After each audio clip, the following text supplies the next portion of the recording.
السلام علیکم ورحمۃ اللہ وبرکاتہ۔ محترم دوستو، یہ آپ دیکھیں میرے ہاتھ میں لال کلر کے کیڑے، یہ بڑی زبردست قسم کی چیز ہے۔ سارا سال زیر زمین رہتے ہیں، زمین کے اندر، اور جب بارش کا موسم ہوتا ہے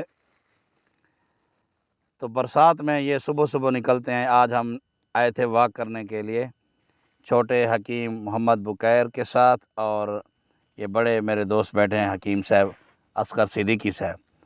تو اصغر صدیقی صاحب نے بڑی محنت کی، انہوں نے ان کو اکٹھا کیا۔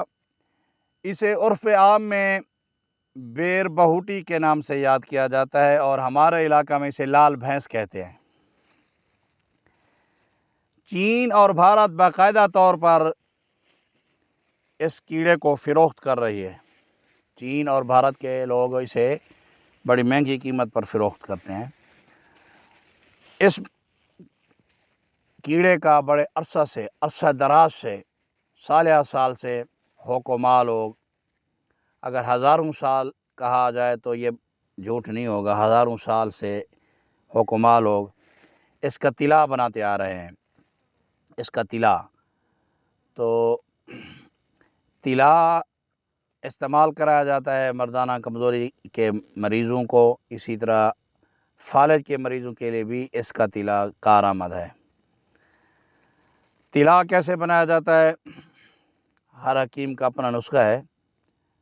سانپے ہوتے ہیں، کیچوے جسے کہتے ہیں، مٹی میں چھوٹے چھوٹے، جو مچھلی کا شکار کرنے کے لیے لوگ چھوٹی نہر سے نکالتے ہیں، نہر کے کنارے سے جہاں پر نرم نرم مٹی ہو اور پانی بھی ہو وہاں پر، تو ان کیچووں کو بھی اس کے اندر ڈالا جاتا ہے۔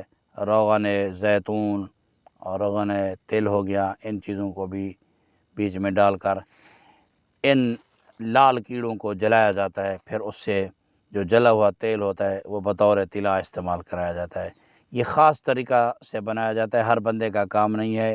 پہلے تو یہ بڑی مشکل سے ملتی ہیں، اکٹھی کرنی پڑتی ہیں، تو گھنٹوں لگتے ہیں، وقت ضائع ہوتا ہے۔ پھر اس کے بعد بنانے کا طریقہ بغیر کسی استاد کے آپ لوگ بنانا شروع نہ کر دیں جب تک کسی استاد سے سیکھیں نہیں۔